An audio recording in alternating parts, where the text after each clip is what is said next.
This is Sarah Junick with Drilling Contractor today. I'm at the IADC Drilling Engineers Committee Technology Forum in Houston. Our topic today is MPD, Are We There Yet? I'm with Lero Medina. He's the VP of Technology for Beyond Energy. Lero, thanks for being with us today. Thank you for having me. What do you see as the major challenges to more widespread adoption of MPD in the current environment? Well, there are several factors that come into play when we talk about MPD becoming a mainstream technology. The first one of them is, of course, training.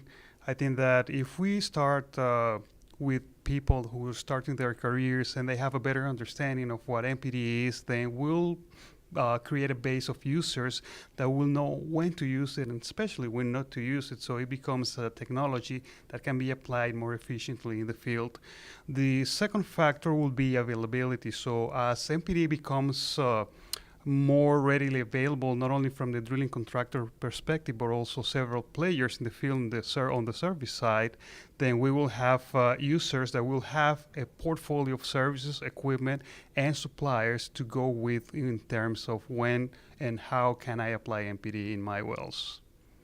What do you see as the steps that need to be taken for MPD to reach higher market maturity? Well, when we talk about market maturity, it also depends on the area. We have several areas where MPD is necessary to drill. So in those areas, we can say that it has reached a level of maturity where both the users and the service contractor base have established a mature market and it's ready.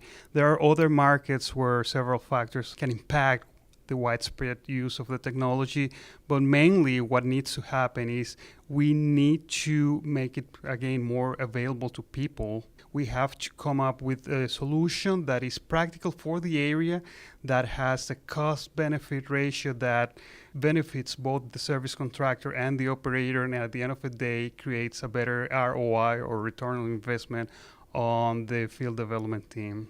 Can you briefly tell us how MPD is being deployed in Canada to drain reservoirs more efficiently? Okay, so in Western Canada, operators are reaching longer and longer lateral sections. This is to reach every corner of reservoirs.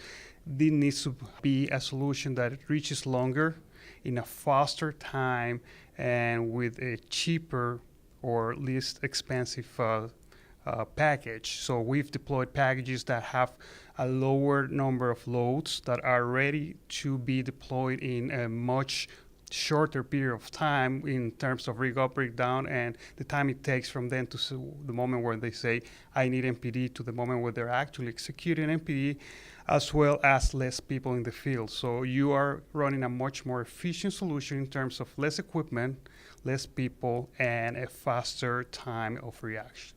In your opinion, will MPD be a must on every rig in the future? I think that MPD will be a must on every rig. It does not mean that MPD will be used on every single well. What needs to happen, it needs to be readily available from the service and drilling contractor side, so whenever it's necessary and needed, then it can be implemented very promptly and it's available for the drilling team to say, if I need MPD, it's already there. So as a must, I say it as a must on every rig in the future, without involving it being used on every well, because that's a question that we can always say, do we need MPD on every well? And maybe in most wells in the future, it will be the way to go.